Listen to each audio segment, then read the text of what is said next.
지난 시간에 읽기에 대한 말씀을 좀 드렸고, 우리 읽기는 지난주에는 아무래도 유창성이라고 하는 부분에 초점을 두고 있다 보니까 초기 문식성, 오늘은 또 전혀 다른 분야죠.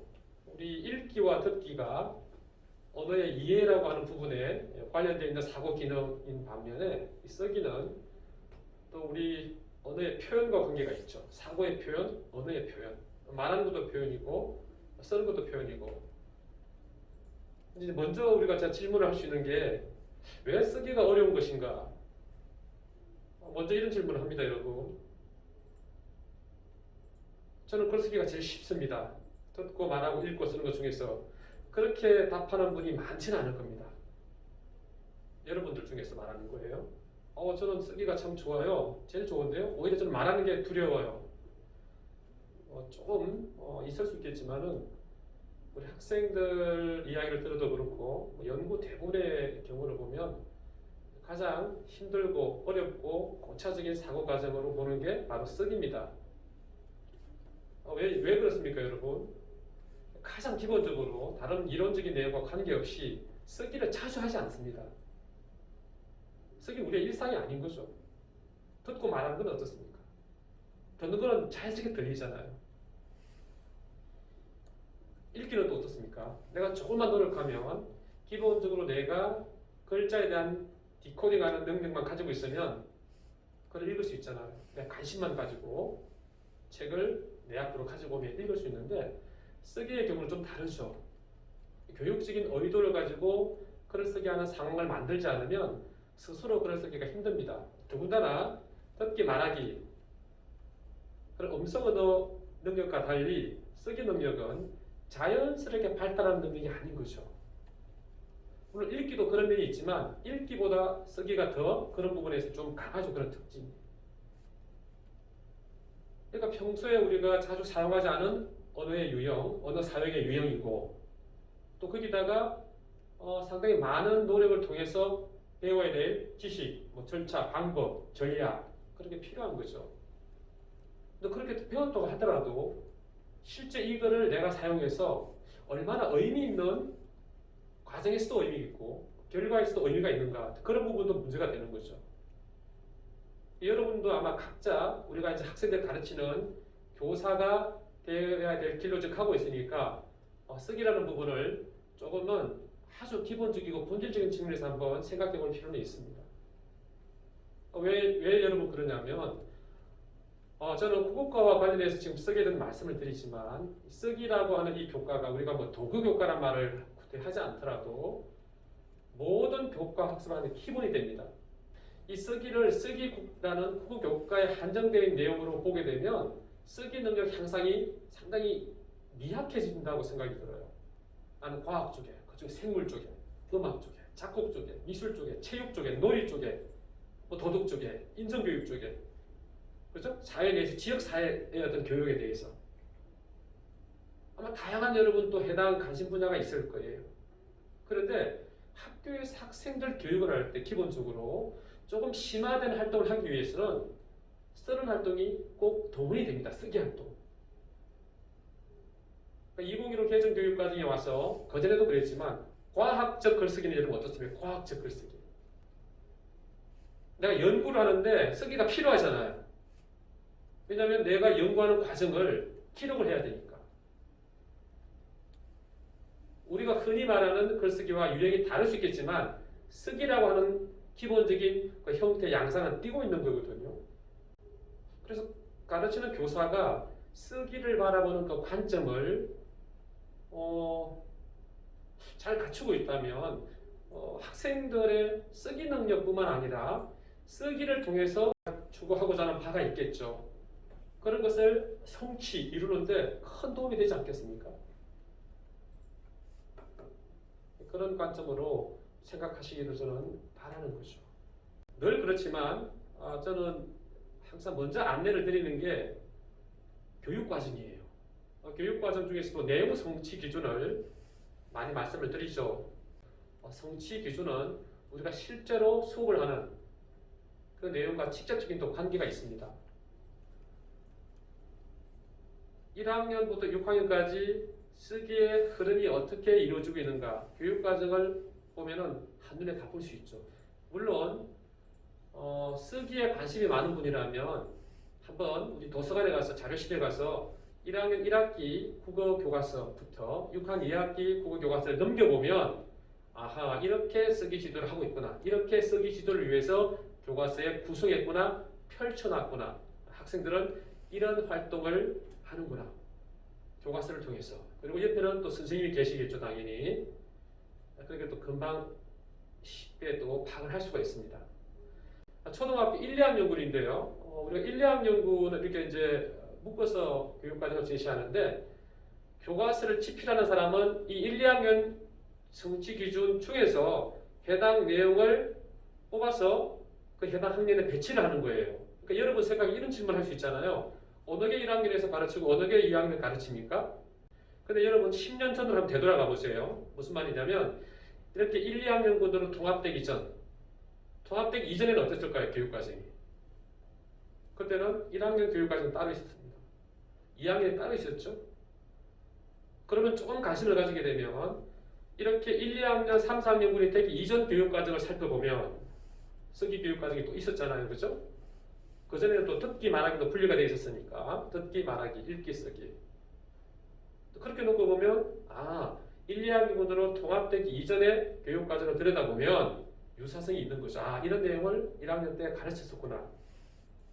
물론 뭐 그것 자체가 1학년 때 가르친 것을 2학년 때 결국 가르칠 수 없다라고 보기 힘들죠. 제가 볼 때도 그렇고요. 아이들 또 발달 상태를 고려하는 거니까 참고할 수 있는 거예요. 제가 그런 말씀 드리는 겁니다. 무슨 말씀 드리냐면 1, 2학년 성취 기준 내에서도 먼저 배우는 것이 바람직하다라고 학자들이 바라보는 게 있다라는 거죠.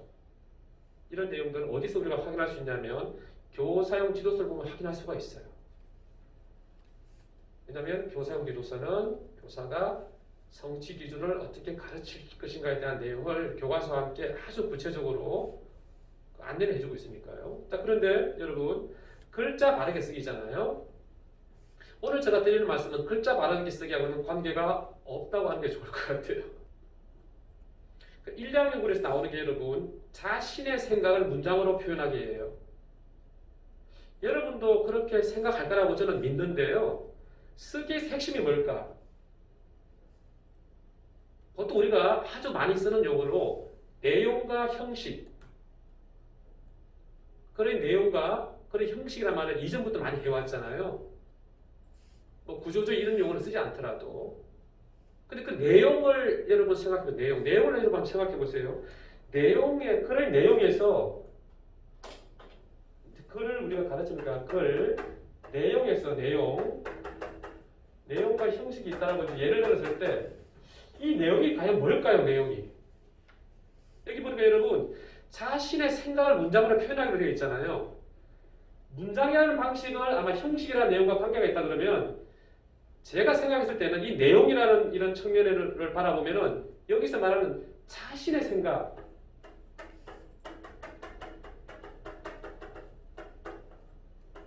자신의 생각이 내용과 관계가 있다고 생각을 하거든요. 자신의 생각, 자기 생각. 1, 2학년군 쓰기 교육과정 성취 기존의 둘째 기존이 자기 생각을 문장으로 표현하기예요. 제가 학생들 가르치면서 많이 느끼는 게 글쓰기의 핵심은 결국은 자기 생각이 아닌가.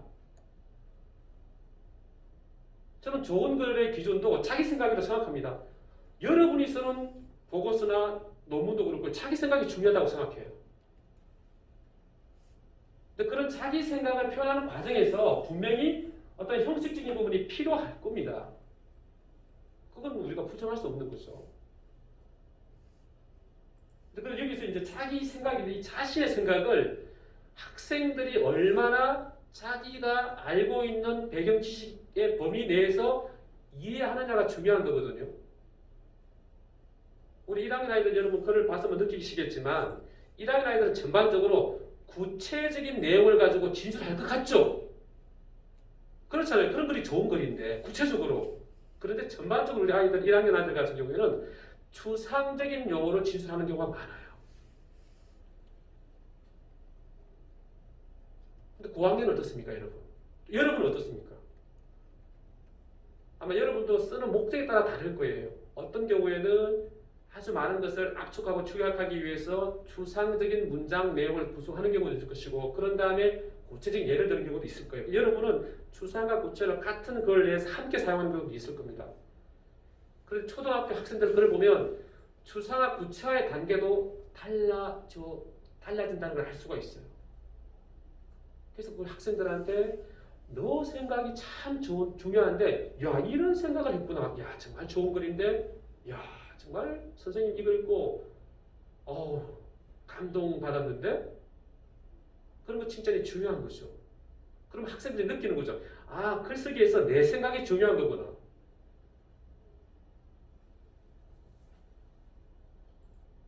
그 다음에 셋째 성취 기준은 여러분, 지금 일량연구에 대한 내용인데요. 주변의 사람이나 사물에 대해서 짧은 글을 쓰는 겁니다. 일량연구에서 우리 한 인간이 뭐 크게 보면 사회의 구성원이고 사회 속에서 살아가잖아요. 그러니까 가까운 사회 내에서 일어나는 일, 사람과 관계 있는 것에 대해서 글을 쓰는 거죠. 그러니까 글을 쓰는 대상이죠. 그러면서 글의 분량을 제시해 주고 있습니다. 짧은 글이라고 하고 있어요. 짧은 글.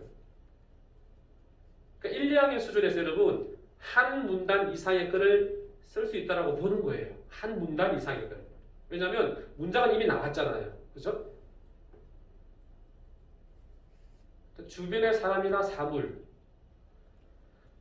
추상적인 내용이 지금 나오진 않았습니다. 그죠? 사랑에 대해서 이런 건 없습니다. 지금 주변에 있는 사람, 사물에 대해서, 눈에 보이는 것들에 대해서 이제 짧은 거를 쓰는 거죠.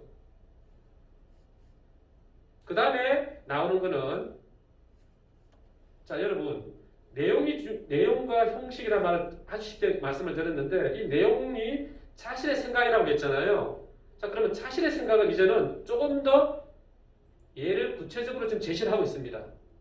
자신의 생각을 뭐라고 하고 있냐면, 여기서 글을 쓰는 사람은 결국 필자인 자기 자신인데, 이 자기 자신이 뭘 느낀 거죠? 이게 나왔던 거죠. 자기 자신이 겪었던 일이에요. 근데 겪었는데 그 중에서도 어떤 것을 먼저 쓰고자 하는 거죠? 인상 깊었던 거 말입니다. 아마 여러분들도 지금 여러분들 대학생활 참 안타깝게 지금 참 어렵고 힘들고 정말 제가 생각해도 참 가슴 아픕니다. 여러분 정말 대학생들이 경험해야 될 그런 2020년을 완전히 그냥 잃어버린 그런 느낌입니다. 하지만 여러분 하지만 어때요? 잃어버렸다는 그런 실망감에 그렇게 주저앉아 있으면 또 안 되잖아요. 오히려 이런 상황이 생겨서 전혀 생각하지 못했던 것을 생각해서 나를 성장시킬 수 있는 어떤 그런 계기를 만들 필요도 있는 거거든요. 그게 교사이기 때문에 그런 게 아니라 그건 필요하다고 생각합니다. 여러분 그 경험들을 나중에 살아가면서 2020년도의 경험들이 떠올라야 되거든요. 의미 있게, 인상적으로. 그건 여러분 쓰기는 사실은 또 삶과 굉장히 밀접한 관련이 있는 내용인데, 그러니까 여기서는 인상 깊었던 일이라는 것 자체가 바로 필자 자신의 경험을 강조하는 거죠. 인상 깊었던 일. 누가 겪었던 일이요? 자기 자신이 겪었던 일인 거예요.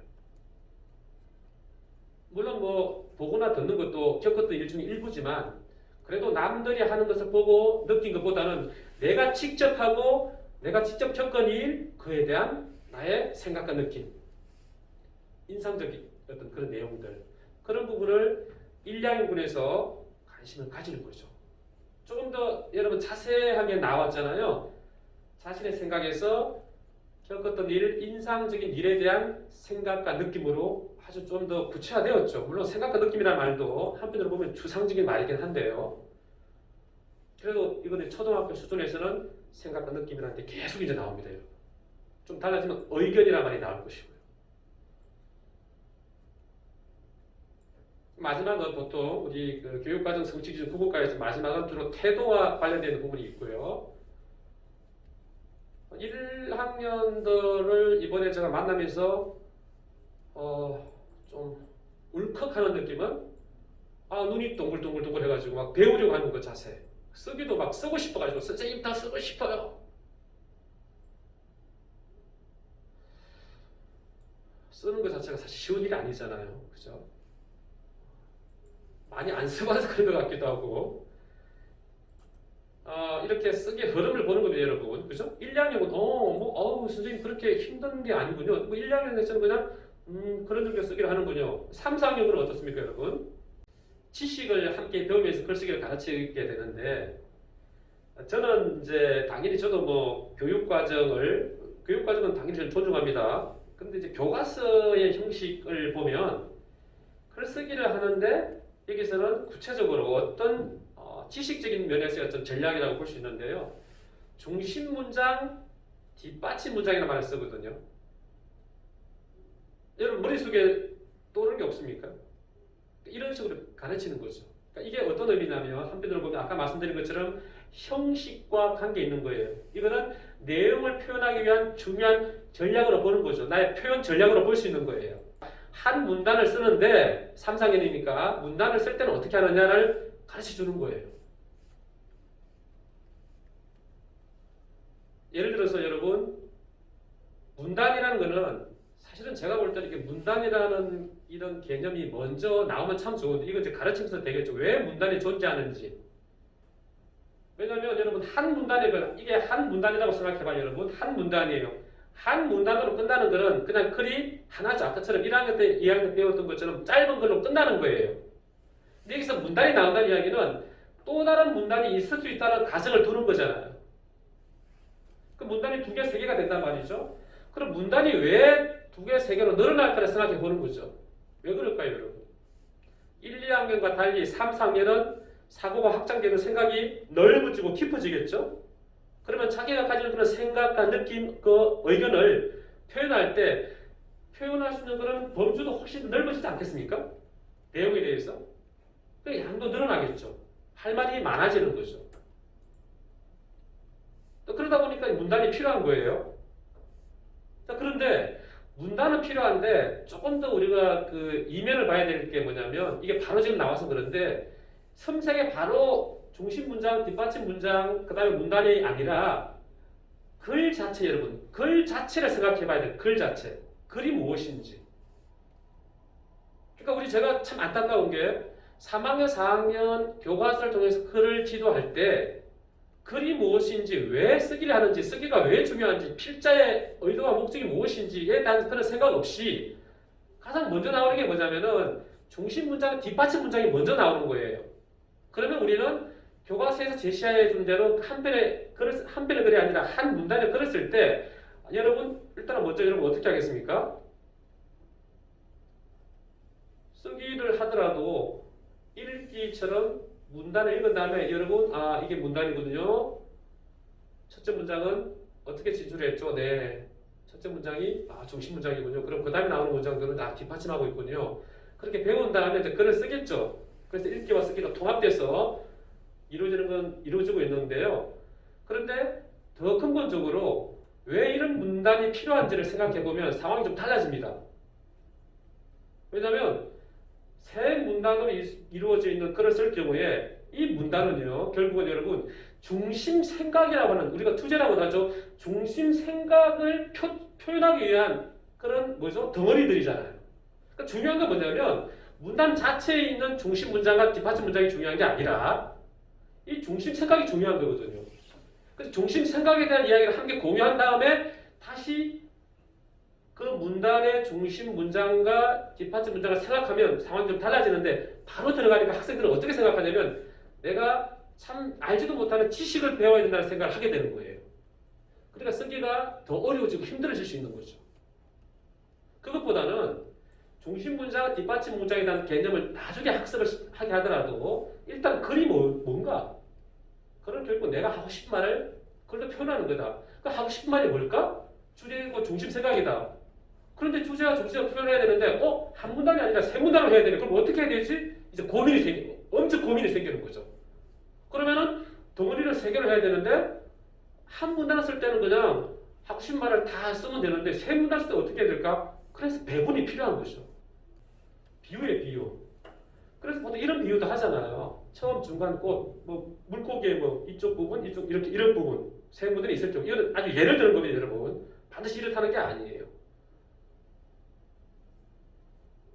그래서 3, 4학년군에서 처음 나오는 게 중심 문장과 뒷받침 문장. 이거는 또 필요하잖아요. 그죠? 그래서 제 생각은 제가 왜 이런 말씀을 드리냐면 여러분이 쓰기 지도할 때 쓰기의 본질을 이해한 다음에 이런 내용을 보게 되면 조금 달라지거든요. 중심 문장 지도 말하는 이런 내용이잖아요.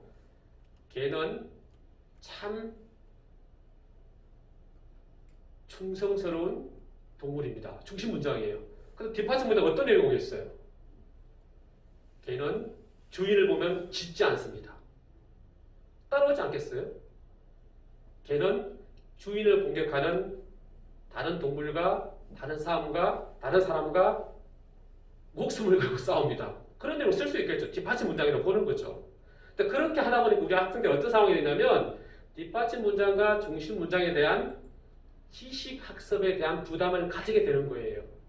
그런 것보다는 선생님께서 글쓰기의 핵심이 무엇이고 글을 왜 쓰는지 주제 표현하는데 왜 필요한 건지라는 이야기를 함께 공유한 다음에 접근하게 되면 이런 부분이 조금 더 쉽게 우리 학생들한테 다가가는 거죠. 우리 아이들이 다가갈 수 있는 거죠.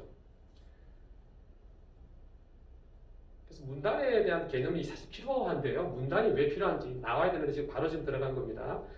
그 다음에 시간의 흐름에 따라 사건이나 행동이 드러나게 글을 쓴다. 소설 이야기도 해당될 텐데요. 꿈에서는 글에 대한 내용이 아니기 때문에 그냥 일상 속에서 일어나는 일들이고 에세이가 될 수도 있고 우리 쉽게 말하면 기행문이라고도 말을 많이 했잖아요. 그죠? 그런 내용도 될 것 같아요. 여러분은 생활문이라는 말 옛날에 많이 들었죠? 참 우리도 그런 말 많이 들었는데 지금 생각하면 생활문 아닌 게 어디 있습니까? 다 생활문이죠. 그죠? 생활문. 상당히 참 그런 표현을 많이 썼습니다. 자, 그 시간 흐름도 이제 글쓰기에 들어오는구나. 그래서 사실은 1, 2학년군에서 배웠던 인상 깊었던 일이나 주변에서 일어난 일에 대한 글을 쓸 때도 이런 시간이 드러나는 글을 쓸 수가 있어요. 그죠? 근데 이제 3, 4학년군에서는 보다 더 명료하게 흐름이 있는 이야기로 치면 플롯이 있는 거죠. 하나하나의 어떤 그 내용이 있는 것을 이제 써보도록 하는 거죠. 그 다음에 여러분 3, 4학년군에서 나오는 게 보통 이제 이 내용을 보고 많은 사람들이 이야기합니다. 어머님, 아버님, 3학년 때부터 시켜야죠. 뭘요? 논술 말입니다. 논술. 이게 이제 근거가 되는 거죠, 여러분. 주제가 필요하고 자신의 의견이 드러나는 글을 쓰는 거죠. 논술이라는 말을 해도 되겠지만 이것도 에세이가 동일한 거죠. 왜냐하면 에세이라는 것 자체가 주변에 일어나는 일을 바탕으로 자신의 생각을 글로 표현하는 거니까. 그래서 논술문이라고 하는 추정하는 글이 시작되는 부분이 3, 4학년군이라고 볼 수 있습니다. 더 자세하게 보려면 이제 교과서를 볼 수 있겠죠. 추정이라는 말이 나왔습니다. 왜냐하면 의견이 드러나게 글을 쓰는 게 추정하기니까 오늘 말하기도 있지만 여기서 지금 쓰기만 해당됩니다. 쓰기만. 그 다음에 읽는 이를 고려 자신의 마음을 표현하는 글을 쓴다. 여러분 어떻습니까? 이제 추정하는 글도 쓰고 시간도 흐름도 고려하고 마음을 표현하는 것도 뭘까? 우리가 여러분 처음에 제가 이제 우리 그 교육과정 내용 체계표 볼 때 말씀드린 내용 중에 하나가 언어 사용의 목적에 따른 유형이라고 해서 보통 우리가 정보전달의 글이라든지 그죠? 설득의 글. 그 다음에 나오는 게 정서 표현 및 친교의 글이라고 했잖아요. 그러니까 이전 교육과정에서는 사회적 상호작용이라는 말을 또 썼거든요. 이전 교육과정에서는 친교라는 말과 함께 소셜 인터랙션이니까 우리가 누군가와 이제 친해지고 가까워지기 위한 하나의 어떤 과정으로 보는 거죠. 그런 유형의 글과 말이 있다고 보는 거예요. 그러니까 조금 자세히 말하면 네 가지잖아요. 그죠? 정보 전달의 글과 말, 설득의 글과 말, 정서 표현의 글과 말, 친교의 글과 말. 그래서 정서 표현하고 친교를 함께 합치기도 하는데 그런데 우리 학생들이 쓰는 글을 보면 여기서는 자신의 마음을 표현하는 글을 쓴다라고 했는데 사실은 시간의 흐름에 따라 사건이나 행동이 드러나게 글을 쓸 때도 자기의 마음이 드러나고 자기 의견이 드러나기도 해요. 굉장히 복합적이고 통합적이고 융합적인 거죠. 글을 쓸 때 내용을 보면. 근데 교육과정은 좀 명료해야 되니까 이렇게 제시를 하고 있습니다. 마지막은 또 이제 태도와 관계가 있습니다. 5, 6학년 이게 여러분 이제 우리 마지막이에요. 쓰기에서. 5, 6학년 어떻습니까? 그러니까 쓰기는 철자에 따라 의미를 구성하고 표현하는 과정임을 이해하고 글을 쓴다. 쓰기가 뭔가? 글쓰기는 여러분도 다 지금 느끼고 있겠지만 글쓰기는 필자인 내가 가지고 있는 모든 배경지식, 사상, 경험을 바탕으로 의미를 구성해서 내가 쓴 이 의미를 내가 쓴 이 글을 읽을 독자가 이해를 잘해서 의미를 구성하기를 바라는 게 있는 거죠. 그러니까 쓰기가 뭐 그런 과정을 거치게 되잖아요. 근데 이건 여러분 관점에 따라 다릅니다. 무슨 말이냐면 쓰기를 필자가 하는 행위로 끝내버리면 문제가 달라집니다. 그렇지 않습니까? 독자가 없어요. 그러면 글이 달라지잖아요. 그러니까 선생님께서 여러분들이 선생님이 생각하는 쓰기는 이런 거라고 할 때 그 쓰기 속에 독자라고 하는 읽을 사람이 있는 경우에는 쓰는 글이 달라지지 않겠습니까? 왜? 독자를 고려해야 되니까. 여기 지금 독자 이야기 나오지 않습니다. 이거는 그냥 절차에 따라 이 절차가 뭔지는 또 몰라요. 그죠? 보통 절차는 글을 쓰기 전 단계도 있을 것이고 쓰는 과정 또 쓴 다음에 다시 읽고 고쳐야 되니까 그 다음에 이 글을 쓸 때는 독자를 고려하면서 쓴다는 것도 필요할 텐데 그런 절차는 자세히 나와 있지는 않습니다.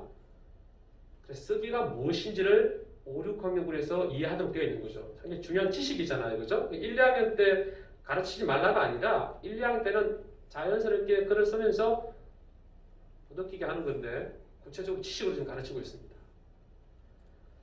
그 다음에 이제 목적이나 주제는 또 필요할 것이고요. 매체를 선정한다고 합니다. 그러니까 고학년이 되면, 특히 6학년의 경우가 그런데요. 우리가 이제 보통 연필을 가지고 종이에다 글을 쓰는 활동을 하는데 매체를 선택한다는 말은 또 좀 다를 수 있죠. 그죠, 여러분? 매체를 선택하는데 매체도 뭐 다양하잖아요. 그죠?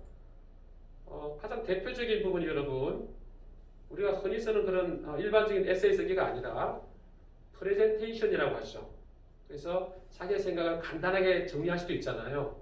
그런 유형의 글도 또 될 수 있는 거죠.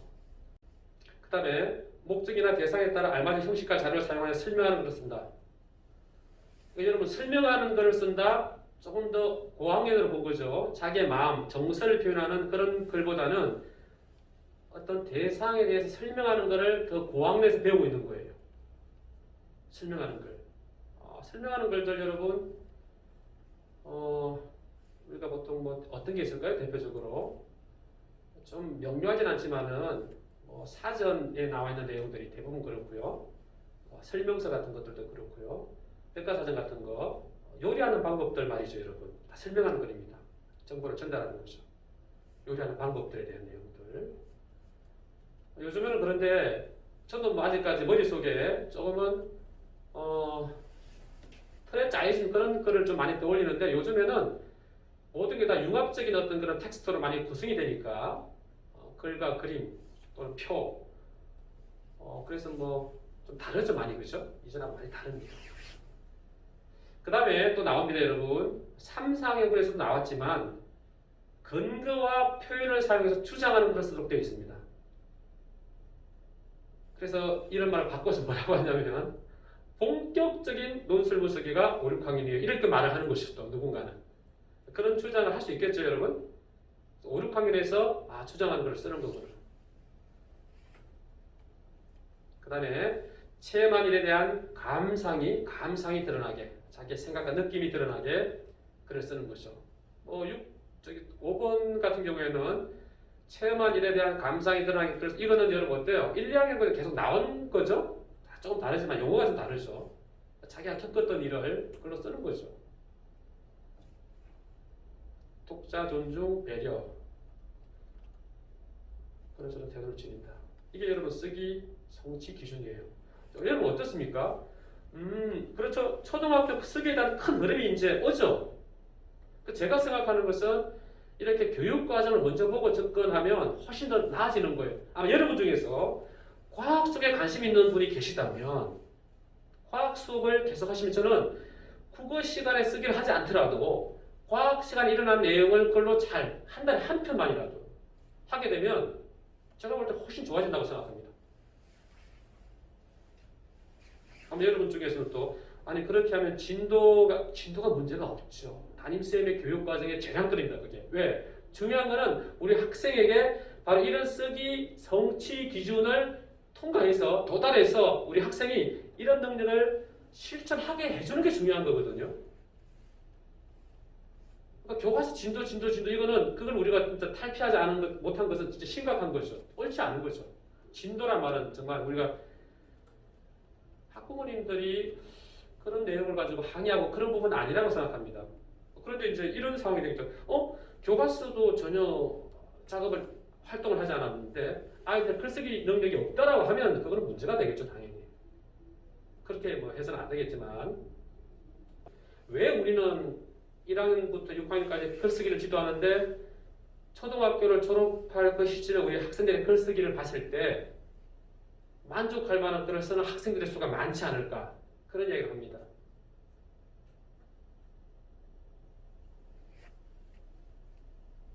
보통 우리가 그런 말 하잖아요. 우스갯소리로 사람들이 살아가는데 반평생은 남 탓하고 또 그 반평생은 남 탓한 거 후회하면서 살게 된다. 왜 그런 말 합니까, 여러분? 그러니까 후회하지 말자는 거죠. 그리고 남 탓하지 말고 후회하지 말자. 뭐 그런 말을 하기 위해서 한 말일 거예요. 그래서 참 조심스러운 게 그러면 초등학교 6학년 아이들이 글을 제대로 못 쓰는 게 누구 탓이야? 누가 물어보면 그 탓 속에 저도 포함되어 있을 거 아니겠어요? 이형제도. 교사니까, 가르쳤으니까. 그런데 하나를 좀 들여다보면 이 글쓰기라고 하는 이 능력은 아까도 말씀드렸지만 듣기 말하기처럼 우리가 자연스럽게 일상 속에서 정말 우리가 밥 먹듯이 숨 쉬듯이 하는 그런 공부가 아니거든요. 의도적인 노력이 필요한 어떤 그런데 여러분 교과서를 보시면 아시겠지만은 1학년도 그렇고 다 6학년 다 마찬가지인데요. 매우 분절적으로 활동을 하도록 되어 있어요. 교과서가. 분절적으로. 2단원에서는 아까처럼 문장 연습하고요. 결국 마지막에 가서야 1학년 같으면은 겪었던 일을 그림 일기로 표현하면서 한 편을 쓰는 그렇게 된단 말이에요.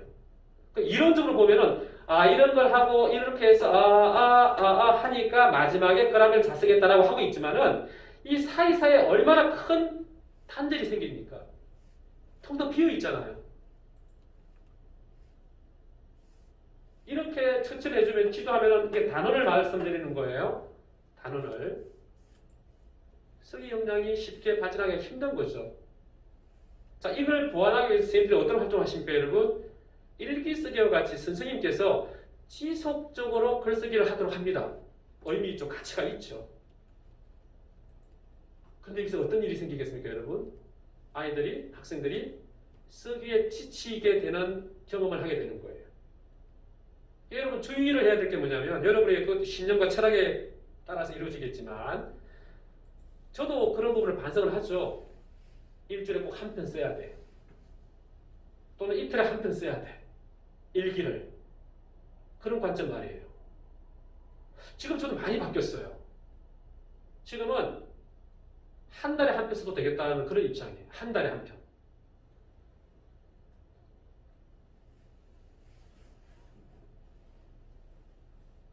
이렇게 해서 이걸 보완하기 위해서 선생님이 지속적으로 숙제를 내고 일기 쓰기를 하는데 또 불구하고 왜 그럼 쓰기 역량이 왜냐면 지금 우리 6학년들도 아마 1학년 때부터 그림 일기를 계속 썼거나 거의 일주일에 한 번 이상씩 숙제를 해왔던 학생들이 많아요. 그럼 이거 좀 되돌아볼 필요가 있는 게 일기 쓰기조차도 그러면 일기 쓰기도 필요한가 지속적으로 제가 볼 때는 가치가 있다고 봐요. 왜냐면 지속성이 있으니까 지속적으로 쓰기를 할 일이 없잖아요. 그런데 이 지속적인 쓰기가 선생님의 의미 있는 피드백이 얼마나 실행되는가에 따라서 결정된다고 생각합니다.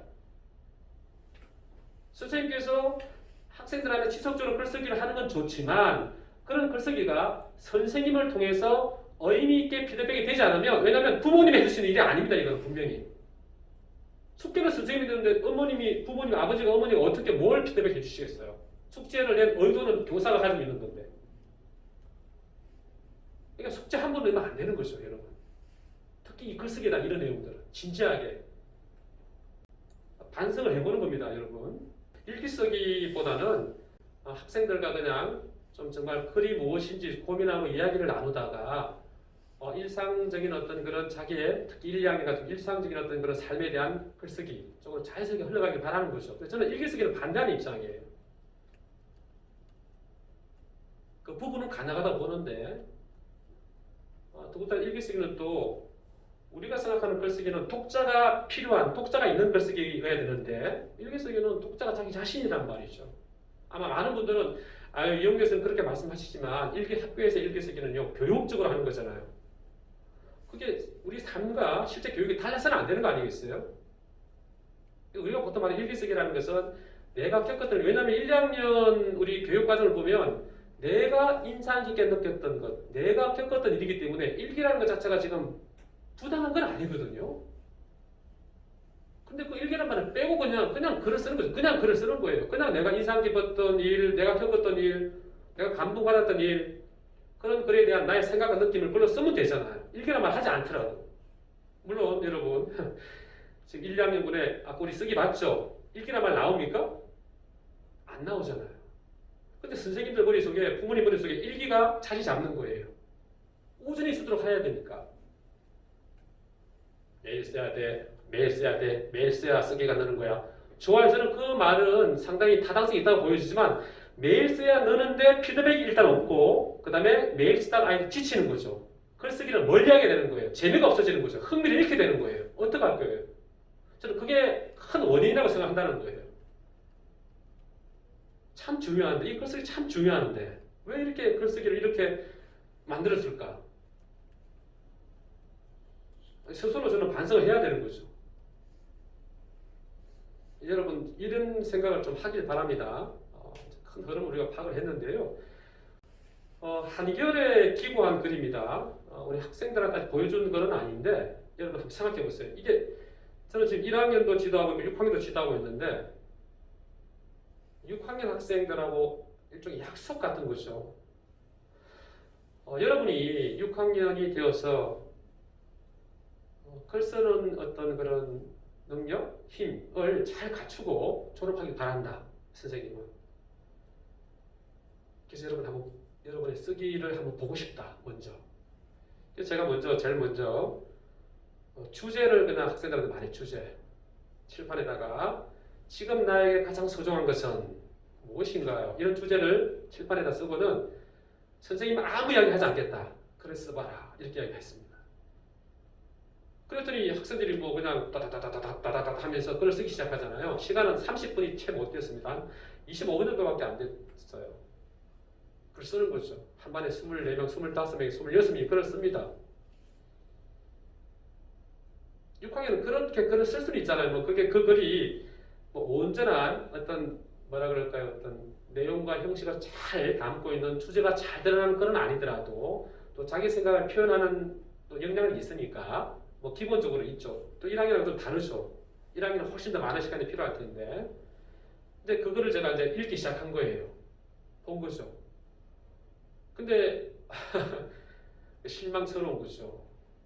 문단 표시가 없습니다. 대부분. 문단 표시가 여러분 없어요. 맞춤법 틀린 거는 뭐 6학년인데 맞춤법, 6학년은 맞춤법 틀린 거 조금 고민이 됩니다. 1학년하고 또 다르죠. 조금 고민이 됩니다. 맞춤법 틀리는 거는 또 수정이 가능하긴 하지만 고민이 되는데 그런데 제목이 다 똑같은 제목이 뭐냐면 제목이다. 지금 나의 가장 소중한 것. 이렇게 제목을 쓴 거예요. 두 가지가 여러분 있는데요. 기특하네. 야 정말 기특한데? 야 어떻게 선생님이 던져준 주제를 제목으로 표현했구나. 주제를 제목으로 그대로 쓴데 야 대단한데? 이렇게 보는 관점이 있을 겁니다. 그죠? 동의합니다. 그런 관점이라면 저도 박수를 쳐야죠. 손뼉을 쳐야죠. 근데 그게 아니에요. 제목 만드는 힘이 없는 거예요. 여러분 제목 만드는 힘. 제목은 자기 자신이 쓴 글에 대한 자기 나름대로 이름을 붙이는 거거든요. 그게 없는 거죠. 저는 둘째가 가깝다고 생각합니다. 첫째는 그냥 위로하는 그런 말이고 그 다음에 중요한 게 뭐냐면 지금 나의 가장 소중한 것에 대해서 글을 쓴 것이 그거는 타픽이라는 의미의 주제인 거지 이 글을 쓰는 이유는 가장 소중한 것에 대해서 글을 쓰지만 나는 이게 가장 소중한 거라고 생각해요 라는 자기 말이 필요한 거잖아요. 그게 중심 생각인 거죠. 자기 주제잖아요. 그게 드러나는 학생이 제가 볼 때는 10%가 안 되는 거죠. 그냥 막 쓰는 거예요. 학생들하고 이제 제가 그런 걸 이야기를 한 거죠. 여러분 이제 선생님도 좀 생각을 바꿔서 일주일에 한 편 또는 2주일에 한 편 이게 많이 쓰는 게 중요한 게 아니라 우리가 글쓰기를 스스로 한번 우리 교육과정에 나와 있는 것처럼 쓰기의 과정에 대해서 한번 점검해보고 생각해보고 그 다음에 어떻게 하냐면 한 편의 글을 좀 진지하게 정말 우리 생각을 하면서 나한테 남을 만한 그런 글을 한번 써보자. 쓰고 고치고 또 쓰고 고치고 해보자. 선생님 좋아요. 좋아요. 그리고 그런 다음에 우리 약속하자. 또 우리가 프로젝트라만 하잖아요. 프로젝트 학습이죠. 그러면 우리가 그렇게 쓴 글을 여러분이 내고 싶은, 기고하고 싶은, 요즘은 오피니언이라고 하는 부분이 많이 있어요. 독자남이 많이 있다. 그럼 6학년 정도니까 내가 쓴 이 글을 독자를 생각하면서 글을 써야 되니까 이제 우리가 쓰는 글은 대한민국 많은 독자들이 내 글을 읽고 공감하는 그런 글을 써야 되니까 기고를 해보자. 기고. 지금 어떤 신문사에 돼요? 우리 신문사 많지 않느냐. 그 신문사는 여러분이 원하는 것. 선생님이 그걸 정해줄 수가 없다. 여러분이 부모님과 함께 로그인해서 들어가서 글을 올릴 수 있다. 좋아요. 근데 이제 대부분 학생들이 걱정을 미리 하는 거죠. 걱정을. 선생님 안 될 거요? 안 될 거요? 안 될 거요? 안 될 거요? 안 될 거요? 물론 쉽지 않겠지. 하지만 누군가 이 글을 읽고 이 글을 공유했으면 좋겠다는 생각을 하면 편집하는 사람이 분명히 실어줄 거다. 그런 이야기를 나눴어요. 그런 이야기를 나누다가 그러면 선생님도 한번 해볼게. 왜냐면 선생님도 여러분한테 그렇게 하라고 해놓고서는 그거 한번 해봐야죠. 그러니까 선생님 되겠어요? 물론 아이들이 저를 이렇게 막 낮추기 위해서 한 게 아니라 어렵다는 뜻인 거죠. 근데 중요한 건 여러분 뭐냐면 그냥 저의 중심 생각은 뭐겠습니까? 주제는 뭐냐면 그냥 평소에 생각하고 있는 게 아니라 아이들 글을 딱 하면서 글쓰기 능력이 미약하다 이런 말을 하면 그런 말을 여러분 중심 생각을 하면은 때로는 여러분 진지한 그런 신문사에서는 아마 그런 거를 또 채택해 줄 수도 있을 거예요. 그죠? 저는 그래서 가능한 한 비판은 필요하지만 그 비판에 대한 좀 긍정적인 해결책은 필요한 그런 내용을 글로 쓰고 싶은 거예요. 사실은 그런 건 있는데 근데 이제 제 머릿속에는 뭐가 있냐면 아이들 글을 보면서 글은 참 여러 가지 아까 말씀드린 대로 형식이나 이런 부분이 참 미약하고 문단도 안 돼 있고 주제도 안 돼 있는데 그 내용들을 들여다보면 이 학생들이 이 코로나19 시대에 엄청 많이 고민하고 있고 성장하고 있구나. 비록 온라인을 통해서 제한적으로 수업을 하다 보니까 분명히 교과학습이라고 하는 부분은 여러분 미약하잖아요. 교과학습 지식. 저 인정합니다, 여러분. 정말 인정합니다. 교육에서 교사와의 상호작용이 얼마나 중요한지 정말로 실감합니다, 여러분처럼. 제가 볼 때는 이 교사는 앞으로 여러분 AI 시대가 되어도요, 걱정할 게 없죠. 직업적인 면에서는 그렇습니다, 여러분. 여러분 그걸 느껴야죠, 정말 진심으로. 지금 학교 현장에 있는 선생님들도 힘듭니다, 많이. 정신적으로 많이 힘들어요. 우울한 거죠, 사실은. 인간이기 때문에. 교사이기 이전에. 그러니까 느끼니까 제가 그런 내용을 한번 글로 써볼까? 아이들한테 제가 다짐을 했으니까. 그래서 제가 가진 생각은 뭐냐면 우리 아이들 성장하고 있다. 대한민국 학생들, 물론 초등학생이라는 말을 뺐습니다. 그냥 대한민국 학생들 성장하고 있다. 이게 제 중심 생각인 거예요. 그리고 이제 글을 읽는데 학생이 쓴 글인데 이제 제가 글을 쓰고 학생이 쓴 글을 제가 이제 인용하는 것좀 됐는데 이런 내용입니다, 여러분. 지금 나에게 가장 소중한 존재는 나의 평범한 일상이다. 항상 바쁘고 지친 생활 속에서 사람들은 잠시 소중한 존재를 잊고 살았다. 하지만 코로나19 시대에 들어서면서 그리고 자신의 자유시간이 늘어나면서 사람들은 자신에게 무엇이 소중한지 하나둘 깨닫게 되었다. 나 또한 그런 사람들 중 하나다. 코로나 바이러스가 생기기 전까지는 매일 다녔던 학교와 평범한 나의 학교 생활이 그렇게 소중한지 깨닫지 못했다. 6학년 학생이 쓴 글이에요. 학력이 뭘까요? 학력. 보통 학력이라고 하면 해당된 분야의 지식과 기술, 기능을 학력이라고 생각을 많이 합니다. 그렇죠? 그래서 저는 다 확장이 된다고 보거든요. 저는 여러분 정말 진심으로 말씀드리는데 여러분이 가져야 될 학력과는요. 한 인간한테 필요한 평생 동안 필요한 게 저는 학력이라고 봐요. 평생 필요한 거. 우리가 학생들한테 가르치는 학력이 상위 기관의 학교에 입학하기 위해서 활용되는 학력으로 제한되면 안 되잖아요. 대학교 들어가고 난 다음에 그 전에 배웠던 그 학력이 사라져버리는 그런 일은 있으면 안 되는 거 아니겠습니까? 대학교를 졸업하고 나서 내가 회사에 들어가야 되는데 대학교에서 배운 그 내용이 의미 없고 다시 학원을 다니면서 해야 되는 이거는 우리가 고민을 해야 되잖아요. 학력을 바라보는 과정도 좀 필요한데 저는 당연히 해당 교과에 대한 지식 중요하다고 생각합니다. 근데 우리 지금 강의의 큰 흐름은 그렇잖아요. 우리가 지금 말은 융합 이야기 하지만 실제 학교 현장에서도 각 교과별로 벽이 높다는 이야기 말씀드렸잖아요. 그 옛날에는 여러분 인성교육이 안 중요했습니까? 우리가 가르치는 교사의 입장에서 바라봤을 때 한 인간의 학력은 해당 교과에 대한 특정한 분야에 대한 지식 중요합니다. 이건 중요하다고 생각합니다. 그와 더불어서 정말로 이 사람이 직장을 갖고 자기가 뜻한 바를 이루고 또는 그 사회의 어떤 변화에 기여하고 하는 그런 과정에 필요한 그런 총체적인 역량으로 봐야 되는 거예요. 근데 이 학생은 지금 제가 볼 때는 교과 학습 역량과 관계없이 세상을 바라보는 힘, 철학적인 힘이 저는 이 코로나19 시기에 많이 생겼다고 생각하는 거예요. 그래서 제가 여러분에게 바라고 싶은 것은 이렇게 힘들고 고통스러운 이 시기에 여러분이 내적으로 더 강한 힘을 가지길 저도 바라는 거예요. 참 안타깝지만. 그 다음에 다른 학생의 이제 글입니다. 코로나19로 내가 알던 세상은 많이 바뀌었다. 학교는 온라인 등교로 전환되었다. 주말에는 밖으로 나가 마음껏 놀 수도 없다. 이제 마스크는 신체 일부가 되었다. 이제 와 생각해보니 우리는 참 많은 것을 누리고 있었다. 그저 너무 당연한 것들이었기에 그 사실을 잊고 지냈을 뿐이다. 이제 자유롭게 외출할 거리는 그 문구 자체로 나를 설레게 한다. 작년에 이 말을 들었다면 피식 웃음이 나왔을 텐데 말이다. 아이들이하게도 나는 코로나19로 인하여 내게 소중한 것이 무엇인지 깨닫게 되었다. 이 아이는 지금 한 문단 더 썼습니다. 그동안 나는 당연한 것들을 기다릴 필요는 없다고 생각했다. 그런데 내 생각이 바뀌었다. 당연했던 일들이 더 이상 당연하지 않게 되었기 때문이다. 아침 일찍 일어나 졸린 눈으로 이불 밖을 벗어나는 건 괴로운 일이었다. 책가방을 메고 터벅터벅 걸어 나갈 때면 다시 집으로 되돌아가서 자고 싶은 생각뿐이었습니까? 하지만 2020년 나에게 등교일은 황금 같은 주말보다 더 소중해졌다. 꼭두 새벽부터 눈이 번쩍 떠진다. 콧노래를 부르며 문을 나선다. 지금 이 누구누구에게 소중한 것은 일주일에 3번 찾아오는 등교일이다. 다른 학생입니다. 또 요즘 코로나19로 인해 사람들의 삶이 나태해지고 있다. 사람들은 밖으로 잘 나가지 않는다. 그래서 시간 간 줄 모르고 삶을 살아간다. 벌써 11월이라는 것을 도저히 믿을 수 없다.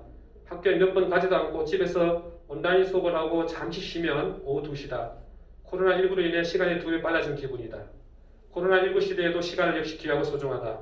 시간은 되돌릴 수 없기 때문이다. 그래서 지금 계속 흘러가는 1분 1초가 귀중하다. 내가 가장 행복했던 그 순간으로 되돌아갈 수 없다. 나중에 후회하지 않도록 지금 이 순간 내 삶에 도움이 되는데 시간을 써야 한다. 코로나19로 시간이 빨라진 것처럼 느끼지만 지금 내 앞에서 흐르고 있는 이 한 시간을 잘 활용한다면 나중에 우리의 삶은 더 나아질 것이다. 글쓰기는 또 한편으로 좀 나아가면 여러분 사회 참여라는 부분도 있습니다. 쓰기라는 부분이. 물론 참여하기 위해서는 출판을 해야 될 것이고 또 공유할 수 있는 그런 곳에 뭔가를 또 올려야 되겠죠. 그래야 우리 사회가 좀 바람직한 방향으로 나아가지 않겠습니까? 글쓰기가 그만큼 힘들지만 또 중요한 거죠. 나를 성장시키는 데도 중요하지만 나뿐만 아니라 또 다른 사람, 이 사회를 성장시키는 데 굉장히 큰 힘이 되는 거죠. 그리고 이제 여러분 읽기와 연결시켜서 좀 말씀을 드리면요. 제가 이제 그 1학년 학생들 같은 경우에 이제 글쓰기를 지도할 때 쓰기를 바로 이렇게 지도하지 않고 교과서를 보면 글쓰기를 아까처럼 이제 우리 글씨 쓰기라든지 우리 1학년 교과서를 보면 단어 쓰기, 또 따라 쓰기, 물론 뭐 처음에는 자기 이름 쓰기로 나와 있지만 그렇게 하다가 나중에는 그림 보면서 문장을 구성하는 그렇게 나아가잖아요. 그렇게 나아가다가 나중에는 이제 겪었던 일을 글로 쓰는 그런 수준으로 나아가는데 1학년 학생들의 경우에는 지금 초기에는 주로 이제 소리 내읽기 쪽으로 많이 하잖아요. 그죠? 소리 내읽기. 그죠? 그렇게 가다가 어느 정도가 되면 4월달, 5월달에 되면 글이 좀 길어지니까요. 읽기 차원에서 보면 내용 파악하기라는 걸 하지 않겠습니까? 내용 파악하기. 그렇죠? 내용을 파악하고 뭐 읽은 다음에 선생님이 질문하고 답하고 하는 과정. 그런 다음에 저는 교육과정에 충실하면서 읽기라는 부분에 대강의 내용을 파악하는 쪽으로 1, 2학년 정도는 하는데 저는 글을 읽으면서 대강의 내용을 파악하는 것도 필요하지만 글쓰기가 왜 이 글을 쓰는지 중요하다고 생각한 거예요. 그게 아까 우리 지금 여러분 읽기 교육 과정을 보면 3, 4학년에서 중심생각, 주제찾기가 나오는데 1, 2학년에서도 저는 똑같이 글을 쓰면서 글을 읽게 하면서 중심생각과 주제가를 함께 가르치는 거죠. 이제 저는 교육 과정을 앞서서 뭐 가르쳤다기보다는 원칙적으로 보면 이 교육 과정은 서로 연계해서 지도가 가능합니다. 그런데 이렇게 할 수는 없는 거죠. 1학년, 2학년 교육 과정을 가르치지 않고 5, 6학년 교육 과정을 가져와서 가르치는 것은 안 되는 거죠. 옳지 않은 거죠. 수학을 예를 들면 그런 겁니다. 그죠? 근데 이거는 그런 경우가 아니라 1학년에 해당되는 글의 내용 파악하기를 가르치기 위해서 상위에 있는 것을 옆에서 보조적으로 이제 도와주는 그런 걸 하는 거죠. 그렇게 하면서 이제는 제가 학생들한테 어떤 내용을 가르치냐면은 글을 읽으면서 중심 생각이죠, 여러분. 중심 생각 찾기를 가르친 거예요. 이거 읽기입니다, 읽기. 지금 읽기를 하고 있는 거예요. 가장 초기에는 소리 낼기입니다. 소리 낼기는 어떤 상황이었냐면 그 1학년을 제가 담임을 좀 이전의 이야기인데 1학년 때 담임을 할 경우에 부모님들께서 1학년 담임에게 관심이 많잖아요. 지금은 뭐 그런 관심이라는 용어보다는 다 공정하게 이루어진다는 전제하에서 부모님의 어떤 학교 참여도 상당히 제한적입니다. 학부모의 총회라든지 특별한 행사, 공개 수업이나 상담 그렇게 좀 공식적인 그런 날에 오지만 이전에는 좀 자유롭게 많이 오셨죠. 그러면서 이제 저한테도 많은 걸 요구하고 그런 바람이 있는 거죠. 청소를 이제 막 하시는 거죠. 부모님들께서. 청소는 다시 하나 된다. 근데 청소를 너무 열심히 하셔가지고 어떻게 하면 이 부모님을 청소를 하지 않게 만들까 고민을 하다가 어머님 혹시 뭐 제가 무슨 일을 제가 하면 될까요? 하니까 이제 부모님은 제가 이제 독서지도나 뭐 글쓰기 쪽에 관심을 가지고 있다는 걸 알고 계시니까 이미 그때도 선생님 우리 아이들 좀 독서지도 좀 잘했으면 좋겠다. 그때 쓰기란 말을 하지 않고 독서 잘했으면 좋겠다. 그러시는 거죠. 그 바람인 거죠. 알겠으니까 다음부터 이제 청소를 안 하셔도 된다고 그런 말씀 드린 거예요. 그 다음 주가 되기 전에 제가 그러면 우리가 뭐 필요한 게 없냐고 해서 그러면 유치원 때 읽었던 책 좀 주세요라고 한 거죠. 제가 유치원 때 읽었던 책 좀 주세요. 그건 새로 사는 게 아니니까 부모님 부담이 없잖아요.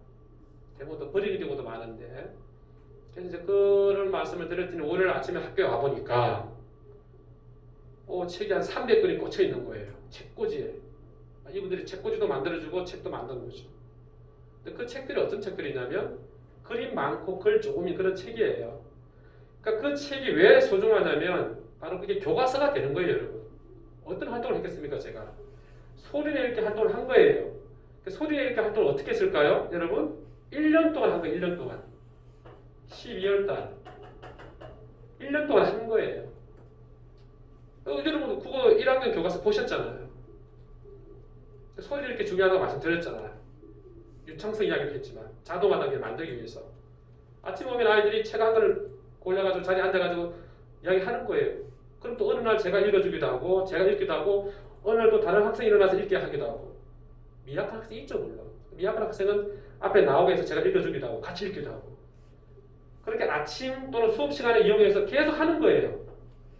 하다가 아까처럼 내용을 파악하기도 하고, 또는 제가 질문 만드는 방법. 그러니까 제가 올린 영상들이 다 그런 거 관계 있는 영상들인 거예요. 그렇게 해서 내용을 파악하다가 어느 단계까지 갔냐면은 우리는 지금 뭐가 있냐면 여러분 교실에 300권의 책이 있잖아요. 근데 그 300권의 책이 글도 조금이고 그림이 많은 건데 아이들 이런 글을 읽으면서 내용도 파악하는데 글이라는 걸 읽는데 아무리 1학년이지만 글을 읽는데 중심 생각을 모르고 넘어가? 참 안타까운 거예요. 그래서 학생들하고 함께 글을 읽으면서 중심 생각, 주제를 생각하는 글 읽기를 한 거예요. 5월달경에 5월달, 6월달 되기 전에 물어보려 보면 그러면서 이제 학생들 1학년 학생들이니까요. 중심 생각 주제가 먼저 말을 해야 되잖아요. 의미를 공유를 해야 되니까 그러는 과정에서 책 한 권이 저한테 들어온 거예요. 손에 딱 제가 그건 읽다 보니까 저도 의도적으로 그 책을 고른 건 아닌데 그런 책이 있었던 거예요. 여러분 오늘은 선생님이 여러분에게 중심 생각 주제가 무엇인지 선생님이 알려줄 거예요. 앞으로 선생님이 이제 여러분이 읽었으면 주제가 뭔지 말해보세요 라고 말하면 중심 생각이 뭔지 말해보세요 라고 하면 오늘 배운 내용들을 말하면 돼요. 이렇게 약속을 한 거죠. 그러면서 학생들한테는 뭐라고 그랬냐면 주제는 중심 생각은 글쎄 네가 왜 이걸 썼을까? 라고 여러분이 질문을 하면 그 질문에 대한 답이 주제예요. 이렇게 약속을 한 거예요. 1학년들한테. 상당히 좀 선언적인 지식에 해당되는 거죠. 그냥 제가 바라는 건 뭐냐면 이걸 왜 썼을까? 그렇게 학생들이 스스로 질문해 보길 바랐던 거죠. 아이들 공유했습니다. 그런 다음에 제가 이거는 여러분 쉽게 할 수 있는 거예요. 우리 그 양치기 소년이 있잖아요. 양치기 소년 짧은 내용을 들려줍니다. 그런 다음에 주제가 뭐예요? 라고 물어볼 수도 있을 겁니다. 1학년한테. 그러면 답 잘하겠죠? 그렇지 않습니까? 근데 이제 제가 골랐던 책은 어떤 내용이냐 이런 내용이에요. 자, 여러분 그러면 오늘 선생님이 중심 생각이 무엇인지 말했잖아요. 왜 글쓴이가 이 글을 썼는지. 그 답을 말하면 그게 중심 생각이라고 그랬죠? 네, 맞아요. 그럼 지금 선생님이 이 글을 여러분이 지금 읽고 있는 이 글을 읽어줄 거니까 이 글을 듣고 나서 주제가 뭔지 한번 말해보세요 라고 한 거예요. 알겠습니다. 지금은 다 재구성이 된 거예요, 여러분. 그 텍스트 글이 정확하진 않습니다. 그죠? 물론. 네, 가을이 되었습니다. 무를 뽑아야 될 때가 되었네요. 할아버지께서 무를 뽑습니다. 영차. 무가 뽑히지 않습니다. 이게 두 쪽이 끝이에요. 또 넘깁니다. 이번에는 할아버지, 할머니가 무를 뽑습니다. 영차, 무가 뽑히지 않습니다. 또 넘어갔어요. 이번에는 할아버지, 할머니, 바둑이가 무를 뽑습니다. 영차, 무가 뽑히지 않습니다. 그렇게 계속 흘러가는 그런 이야기예요. 마지막에 할아버지, 할머니, 바둑이, 야옹이, 고양이, 생쥐가 무를 함께 뽑습니다. 영차, 뽕, 무가 뽑혔습니다. 이렇게 이야기가 마무리되는 이야기예요. 학생들은 묻습니다. 1학년 아이들한테. 여러분, 이 이야기의 주제가 뭐예요? 이 이야기의 중심 생각이 뭐죠? 다 이야기합니다, 여러분. 다 이야기한다는 거죠. 유치원 학생들도 주제가 무엇인지 중심 생각이 무엇인지 물어보면 다 답을 할 수 있습니다. 그게 이제 우리 상황에 맞는 그런 수업이 되는 건데요. 그런데 거기서 중요한 게 한 가지가 뭐냐면 여러분 학생들이 어떻게 답을 할 것 같아요? 여러분 지금 이 이야기를 듣고 만약 여러분 모두가 이 교실에 있었다 그러면 제가 다 여쭤봤을 겁니다. 여러분 어떻게 답하겠어요? 이 이야기의 주제가 뭐라고 답하겠어요, 여러분? 혹시 머릿속에 이런 생각이 들지 않습니까? 협동. 한다 말 떠올리는 거. 1학년 아이들은 그런 상황에서 전반적으로 협동이라는 말 한마디보다는 이런 반응이 나오는 거예요. 선생님, 동물이랑 같이 하면 다 할 수 있어요. 와, 그래? 야, 그런 생각 있구나. 같이, 동물이랑 같이, 사람이랑 같이. 이게 여러분 동화잖아요. 그러니까 아이들은 그런 생각 하는 거예요. 또 어떤 학생들은, 선생님, 저렇게 물을 힘을 합치면 잘 뽑잖아요. 그러면 저도 제 이도 힘을 합치면 제 이도 뽑을 수 있어요. 애가 그렇게 반응하는 거예요. 아, 그래? 그럼 그걸 우리가 틀렸다고 할 수 있습니까? 아이들 자기 중심적으로 말을 하는 거예요. 중요한 것은 방금 말한 것처럼 혼자가 아니라 여럿이 힘을 모으면 무슨 일을 할 수 있는 건데 그 일을 자기의 경험과 연결시켜서 말을 하는 거예요. 참 소중한 거죠. 그래서 여러분 국어 수업뿐만 아니라 저는 초등학교는 정답 있는 수업보다는 다양한 답을 수용하고 존중하는 게 중요하다고 보는 거예요. 그게 가치가 있으니까. 그렇게 존중받는다는 느낌, 자기의 생각이 존중받는 느낌을 가지고 자라는 게 중요하잖아요. 여러분의 경험을 떠올려봐도 그럴 거요. 누군가가 나의 의견을 존중해주는 그건 아마 여러분 참 좋은 소중한 기억으로 남아있을 거예요. 자, 그렇게 한 다음에 여러분, 그렇게 한 다음에 이제 제가 어디로 넘어갑니까, 여러분? 그 다음에 넘어가는 게 뭐냐면 바로 글쓰기로 넘어가는 거예요. 물론 뭐 그 사이사이에 학생들한테 질문을 가르쳐 줘가지고 그 질문을 직접 책에다가 쓰게 하고 질문에 대한 답을 쓰게 하는 게 아니라 질문만 만들게 하는 그런 활동도 했는데 여러분 보세요. 지금 우리 학생들 뭘 배웠냐면 독자잖아요. 독자. 그죠? 읽는이죠. 독자로 입장에서 뭘 지금 파악했냐면 이 의미를 구성한 건데 뭘 한 거죠? 주제를 파악했잖아요. 그죠? 주제, 중심 생각을 파악했잖아요. 주제, 중심 생각 독자에서 파악했잖아요. 근데 독자 입장에서 이 파악한 이 의미와 중심 생각은 누가 만든 거예요? 누가 그 아까 그 무 뽑는 걸 누가 쓴 거죠? 필자인 글쓴이가 쓴 거잖아요. 그죠? 그렇죠? 그럼 무슨 말이죠? 독자가 이 글을 읽을 때는 필자의 의도를 생각하면서 글을 읽는 거잖아요. 왜 이걸 쓰는지. 그러니까 언제나 우리가 읽기의 과정이라고 하는 부분은 결국은 독수도 필자를 염두에 두고 필자가 글을 쓰는 목적도 염두에 두고 글을 쓰는 게 필요한 거거든요. 자, 이제 바꾸어서 이제는 글쓰기로 가야 되잖아요. 글쓰기로. 이제 필자가 돼야 되는 거예요. 학생들이, 1학년 학생들이. 그럼 어떻게 됩니까?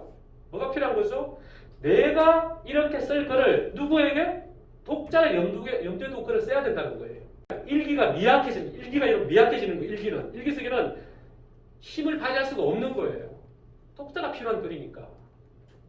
제가 여러분에게 이걸 마지막으로 드리는 말씀이 뭐냐면 학생들이 글을 쓸 때 보면요. 독자를 고려합니까 여러분? 그게 미약한 거예요. 여러분도 마찬가지예요. 제가 여러분 누누이 말씀드리잖아요. 창의적인 아이디어가 중요하다.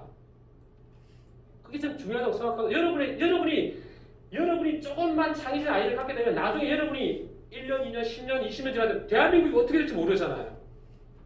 여러분이 가르치는 그 학생들이 또 다른 창의적으로 막 뻗어나가지 않겠습니까? 이 부분이요. 소중한 아이디어의 걸음이고 씨앗이고 정말 그 창의성이라는 게 그렇게 나오는 거잖아요.